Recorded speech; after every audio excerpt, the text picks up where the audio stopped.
everybody, and welcome back to another episode of the CoachCon Podcast. So this is episode 5, and today I'm joined by my very good friend, actor and model, Brad Hopper. Pleasure to have you on, my friend. How are you today? You all good? I'm well, thank you. How are you? I'm all right, man. I'm all right. Thank you very much for dropping on. I know this is going to be absolutely fantastic and people are going to get some real gold out of it. So obviously I've given you an extremely brief introduction there, but for listeners who don't know you just yet, who are you and what do you do? Okay, so I am Brad Christian Hopper, and as you've already touched on, I do acting and modelling.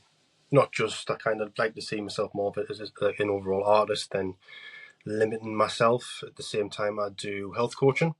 So there is an element of what I do in my day job that I bring into, the acting and the modelling side of things. Brilliant. No, I love that. As I say, I'm sure we'll touch on the health side of things as well, as we know that that's a big thing in the industries that you primarily operate in. So it'd be good to get some insight from yourself around that. So how did you first get into the modelling and acting? What was your entrance like into that? It started back in, I think it was 2016, early 17, when I was approached by the team from Miss England, and I kind of thought it was a bit of a gimmick, to be quite honest. At first, when they contacted, I was thinking, oh, it's not real. Went along with it, and then as things progressed, it got very real, to say the least. And yeah, so off the back of that, I kind of went down to Birmingham, done the Mr. England. That led on to many things off the back of it. So it kind of led into more modelling gigs, and then it just progressed from there, where I got into the acting side of things in terms of agency, finding agents, and then getting into work, auditions, and what have you, going forward. So it kind of came out of nowhere, like it was unexpected. Obviously, I had been doing bits of modelling, but I still to this day don't know how the founders, to be quite honest. Fantastic. No, well, these things sometimes happen for a good reason. And one thing I'd say is, what was the moment you decided to take it all very seriously? Was it something that you quickly just took seriously from the start, or was there a specific moment? Yeah, I think going back to what I've just said there, I think because I kind of didn't think it was real, albeit going back to, the performance side of things, it's been something that I've loved from a young age. I can remember when I think I was approached years ago when I was about 10, 11. And I remember being out with my mum, and my mum was approached and said, would your son be interested in doing modelling? But even since an early age, I've always been a bit of a kind of a clown when it comes to personality, whether it be, with friends, family, or, back in school. We just used to kind of have a joke and a laugh, and it's always been performance, always been something that I've loved doing. So when they started to get real with the Miss England side of things, that's when I knew how serious it was, and the level scale of it as well, because it kind of is worldwide, Miss England and Miss England now. So yeah, that's how it began. Fantastic. No, that's brilliant. And would you say that there's anything about growing up in the Northeast like myself that's shaped how you approach the work? Is any sort of values from up here that you've maybe put upon yourself in the industries? Yeah, I don't know about your experiences, Conrad, but personally, being up in the Northeast, I think it's a bit of a struggle for people because, a lot of the work, especially in the acting modelling side of things, is down south. It's mainly Manchester, London. So I think we kind of have been limited up here, and it's been few and far between when opportunities do come up. It's not that we're not looked at, but it's obviously, I think sometimes we are overlooked because of how far away we are. So for logistic purposes, travel expenses, all that type of thing, I think they would prefer, people who are local. But having said that, I think over the years I have personally managed to get some good gigs down south as well. But I do think because we're up here, it is a lot more difficult for us to probably be exposed as much as we'd like to be. So going back to the question though, I think of that as well in itself kind of motivated me to want to progress, because I thought, well, not many opportunities are here. I want to be that person who exposes that. Do you know what I mean? I want to be the person that comes from the Northeast that people recognize, and obviously because I'm different with accents and what have you as well, that can be an advantage to one point. Because if you're from down south, and obviously you've got, accent is completely different to what it is up here. So there's pros and there's cons, really. There's pros and cons with it. Fair enough. No, that's brilliant. So when that camera does go on you, either for, acting or modelling, what changes mentally for you in that process? Everything changes, Conrad. It's Brilliant. I've touched on this before. So with me, it's almost a transition when that camera's on. So to give you an example, I'm not the most sociable person in terms of large crowds, environments, that type of thing. I would always try and just remove myself from it. But if you have got that same large crowd, but you've got a camera at the other end, I'm the most confident person you'll see. It's just it's like that. I only see the camera. It's just very tunnel vision, everything in and around there, so I can shut off from that quite quickly, because I do see that camera is it's almost like that's my stage. That camera's my stage. Everything else is it's totally blurred out. Oh, it's brilliant. It's very interesting. And with that, is there any nerves or any sort of overthinking that you have, or is it just straight in? Yeah, now, I mean, naturally, I think we all get nervous no matter what. But I think managing that level of anxiety is a lot more better now. Mm. Because simply I've been able to use different techniques. Experience is another key one. So now I just use kind of them approaches, them techniques to just quickly transition. But don't get me wrong, absolutely, you do always feel an element of nerves, and especially until you're getting in that environment, and then you're used to kind of the people you're working with, this, the surroundings, the location, all the rest of it. But a lot more manageable now than what it used to be. Because I remember at one point I was just a rabbit in the headlights. There you go. Mm. My first photo show was the most scariest thing I think I've ever experienced. Shaking like a dog, and you could just tell there was a lack of confidence in my facial expressions, for example. My body. Is there any sort of rituals or physical cues you'd use to drop into a role quickly, or is it more just as you were saying before, you see the camera and that's it? Yeah, I kind of like to be, if I'm in a specific, if it's depending on the role, I like if I'm doing an acting role, then I like to kind of just be left alone as well. I'm able to channel a lot better. I'm able to kind of just get in my zone that way, and I do a lot of visualization with that. So I kind of visualize, almost mindfulness as well. Visualization kind of comes into one. So I'll kind of be very mindful of where I am. I'll kind of Mm. visualize, close my eyes, visualize the room that I'm in, the setting in and around, if we've got kind of, the position of where I am, where other cast are, and try and just kind of visualize the situation, to try and focus and try and keep my mind on the job at hand. That's brilliant. No, very good. Maybe we'll sort of get on the more mindset stuff as well today, but something that I think people get a lot of value of in all walks of life is rejection does creep up. Occasionally, it may have happened for yourself as well when it comes to getting roles and gigs and that kind of thing. So, how do you handle that without letting things knock you back? It's more, again, I think it's something that knockbacks has been something I've had for years, since I was young. And in some instances, some people would probably just think, well, that's just the way of life. Like, I'm not going to be able to succeed in anything that I do. But I think my mindset was very much going back to what I said about being like the class clown. That kind of hindered me when I was younger, because Mm-hmm. I fell back, with education, that type of things. So although it was kind of maybe it's a part of personality that's led to where I am today, it hindered us in aspects of life. So it could have quite easily, had a knock-on effect going forward with other aspects. But I kind of used that as a catalyst, really, because I thought to myself, I'm not going to go down. I'm not going to kind of leave school with no qualifications and just accept that that's what it is. I'm going to go back and I'm going to better myself, and I'm going to kind of, prove not to anybody else, but to myself, that you are better than that. You can still have that personality side, that fun side, but you have to also take what you're doing in terms of whether it be education, your professional environment seriously.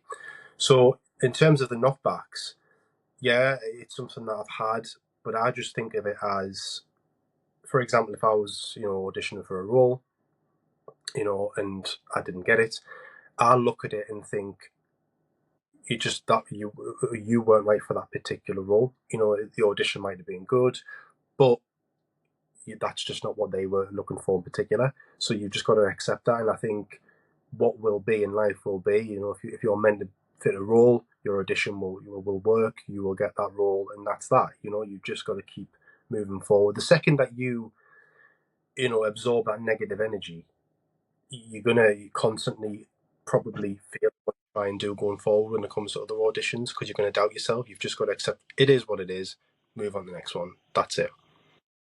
Brilliant. No, that's fantastic. And have you ever had a particular low point that you've questioned maybe sticking with it? Yeah, there's been many over the years, to be honest. But it comes back to, I'm a great believer that everyone has a talent and everyone is born with a skill. And modeling originally allowed me to find that, because I was able to manage my emotions and my feelings through express myself to the camera. Then I found the acting side of it as I've gone on from, Mr. England into the acting, and then I was able to do it in real time. I've touched on this before in the past. So I was able to express it in real time as opposed to just through an image. And that was kind of the thing that really allowed us to deal and manage my own personal, demons, if you like. So yeah, going back to that, I think it's something that life has constantly been a bit of a battle and a struggle, but I've found ways of coping, and my skills, what I believe I'm good at, have come to me, and then I've been able to find, express and develop through that. Yeah, no, that's brilliant. And is there anything that sort of keeps you coming back to things when times get tough and you don't give up? What is there anything in particular that keeps you going on that front?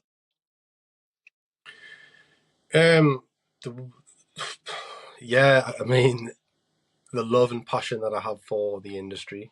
I've already mentioned the ability to be able to manage emotions, because I sometimes am struggle to express myself or express how I feel. But with a character, nobody knows that that's your emotions. But in real, in emotions out through a character, so it can kind of be best of both worlds. And plus, it comes across to the audience, God, it's real. I think that's a good way to be able to try and relate to an audience. So I think that's probably, for me, the biggest thing. That's brilliant. No, I love that.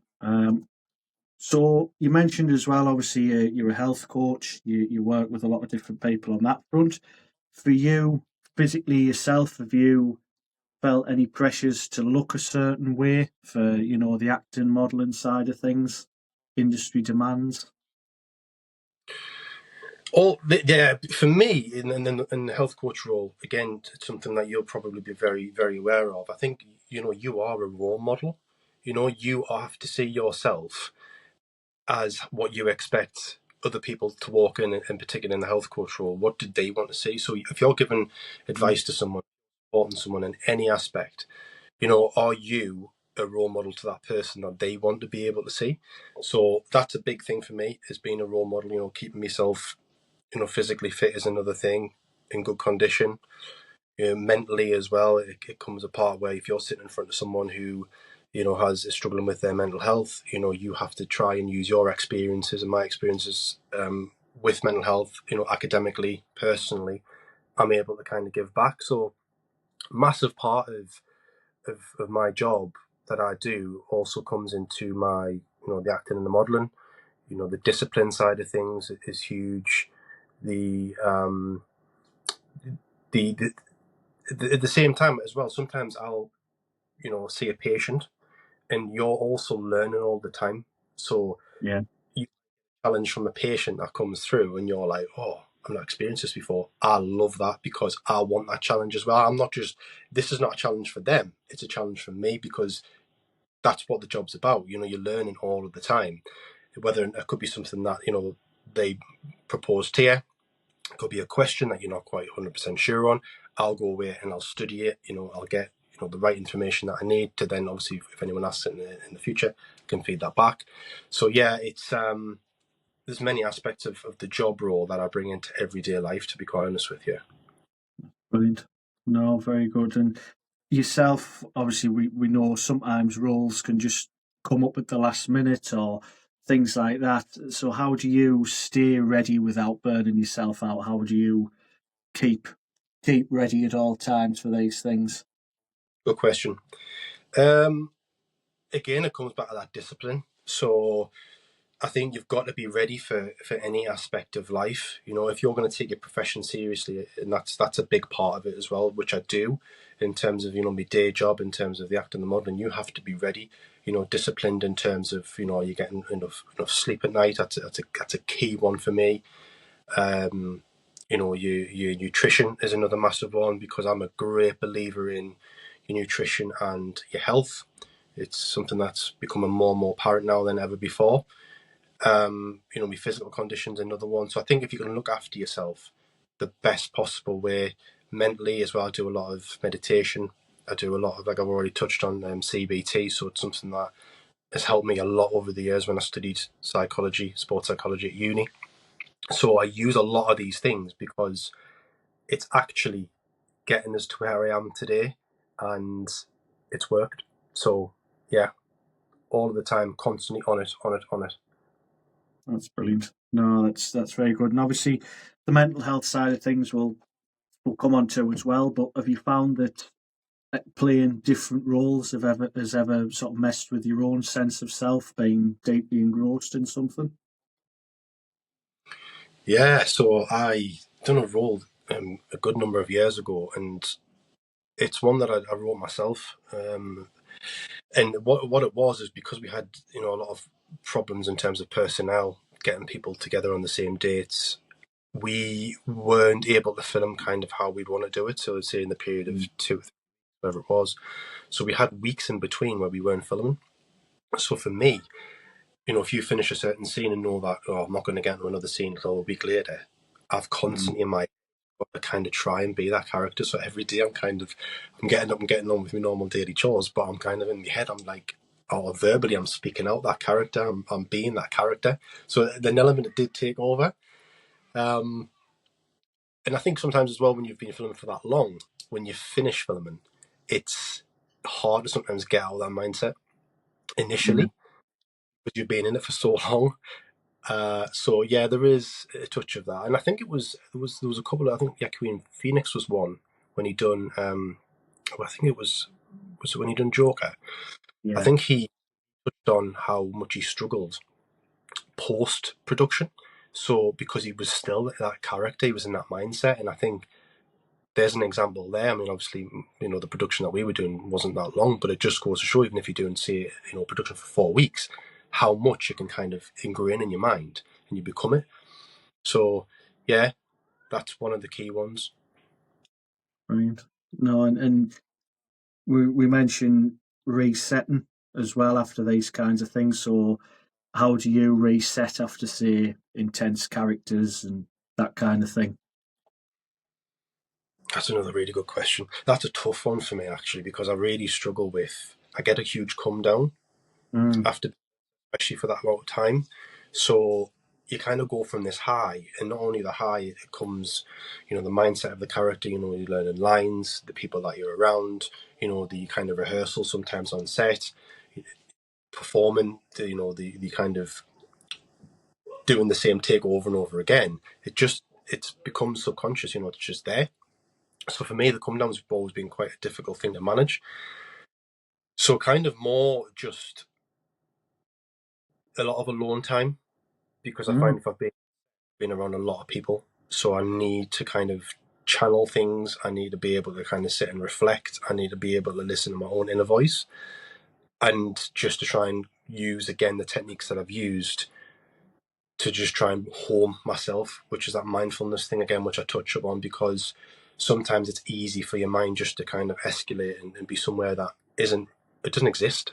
So with the mindfulness, I can just come down, get to know me reality, where I am, who I am again. So that's a big thing for me, to be able to switch off. No, that's very good, and just come back down to reality almost, isn't it?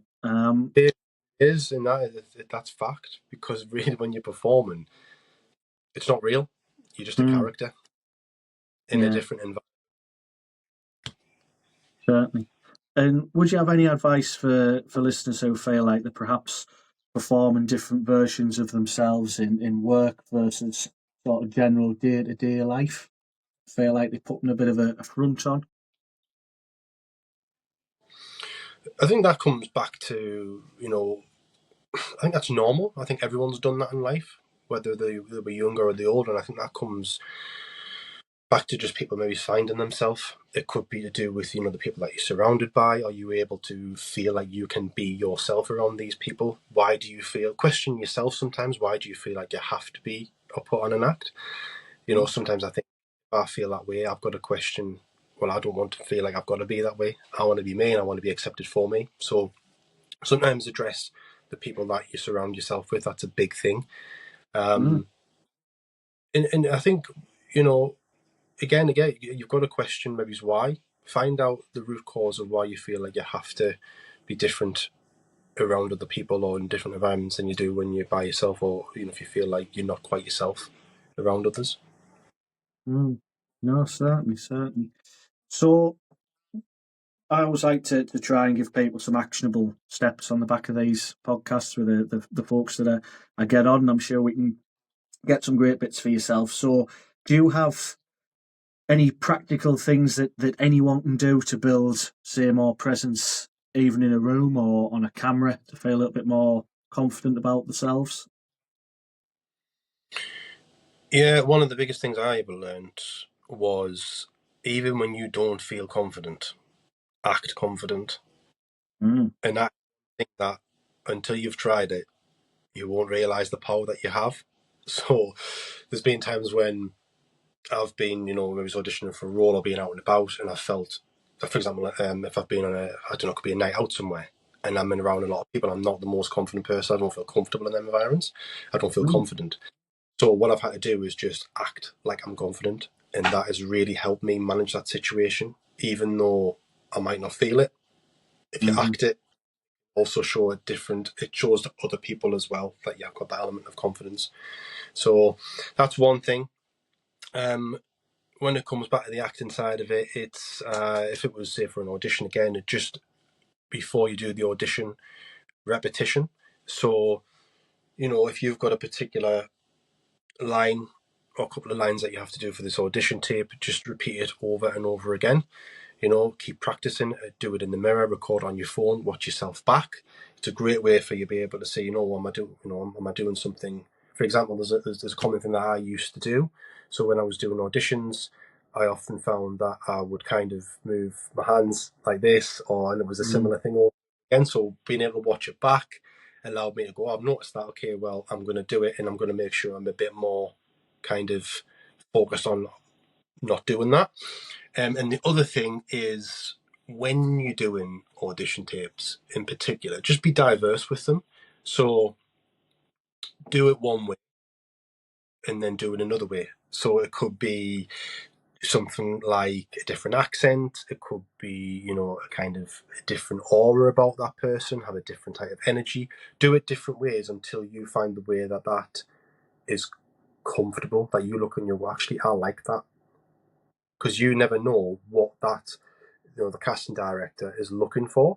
So play it different ways, get the feel for it, the vibe for it, what you think you're most comfortable at, confident in terms of, performing, and then go with what you think's best. That's brilliant. And any advice for people that maybe shrink themselves in social or professional settings? Would it be, again, staying act confident, or would you advise them to do anything a little bit different? I'm a great believer in personal development. Mm. But I think it's something, Conrad, that comes in time. I don't think this is something that you can just do overnight. I think it's something that you've got to develop. You have to, again, it comes back to who you're surrounding yourself with. I'm a great believer in that because I found in life, I was surrounding myself with a lot of people that brought negative energy. Mm. And with that, I did struggle every day. You don't realize the impact that it has on you when you're around these people.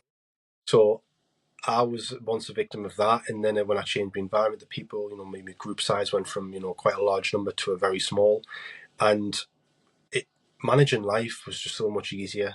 You know, you shouldn't have to ever feel in life that you're not good enough, and if you do, a lot of people will sometimes blame others, Mm. and you have to look within yourself. What are you doing, or what could you do differently? Because ultimately, it does come back to you, your environment, you know. And so that for me is a big one, looking at your own, in terms of that personal development. Look within as opposed to looking outside, externally. You're in control of everything in life. You really are.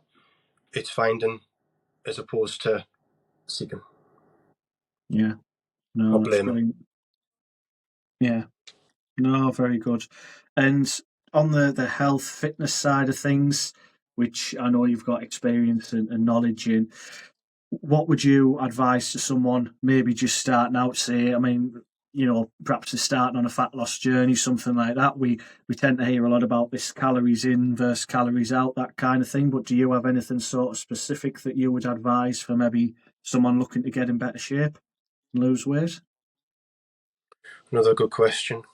Yeah, and I think as well, you've just touched on that there. I think one of the other things that is such a burden to people is there's that much information out there, and there's that many people with a voice that think that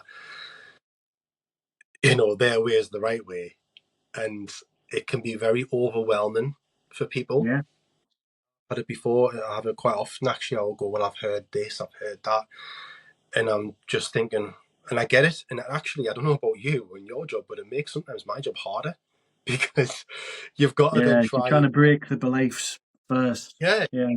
but yourself to be the person that this is the way to do it. Don't listen to these other people because I've had people that, for example, I've worked with, and for example, they're doing Slimming World, and I'm just like, they've still got them ways of thinking, and for Mm. me, that way is not sustainable.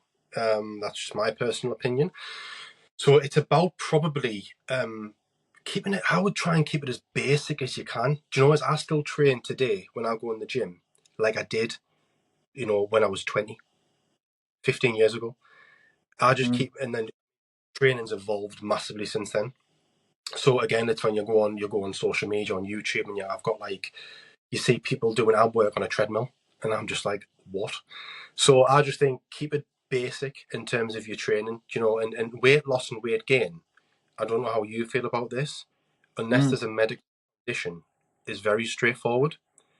So try and simplify and think to yourself, for example, if you wanted to lose weight, I would ask the patient or the person, the client, the question, how do you gain weight? And their answer is pretty simple. It's by the amount of the food that you're putting in your body. So the question is then, okay, well, how are you expecting to lose weight? That's the first thing. So I'll try and touch on that. But there's so many different aspects, Conrad, that you could go through. Just I would just simplify it, keep it simple, readdress what you're doing in terms of your diet. Maybe reach out a bit more. You mentioned calories. I'm not always a huge one on homing in on calories initially because I think sometimes with calories, if you get the content wrong, you're still going to possibly struggle with regards to losing body fat. So I think if you can get the content of the food right, try and avoid certain foods, then address calories, you can probably manage it a bit better. That's my opinion. Um, but yeah, just try and move more. First of all, if you're not moving, you're going to struggle. And Mm. definitely kind of do a bit of research, not too much. There is, websites out there. There's that that you can probably follow that doesn't complicate too much, and just address maybe certain types of foods that you could possibly control insulin levels when it comes to weight gain in particular. Certainly. Yeah, no, that's very sound advice. So it's been a pleasure to have you on. So we'll kind of wrap things up here. Where can people find out more about you, potentially work with you, hire you, that kind of thing? Where's best to reach you? My main platform is Instagram. That's the main one that I use. To be honest, I am at Brad Christian Hopper. So Instagram at Brad Christian Hopper is my handle on social media, and I've got everything else in terms of links through there. So yeah, that's my main platform. Fabulous. Well, it's been an absolute pleasure to have you on. Thank you very much for joining me. So that was Brad Christian Hopper on episode 5 of the CoachCon Podcast. Until next time, goodbye.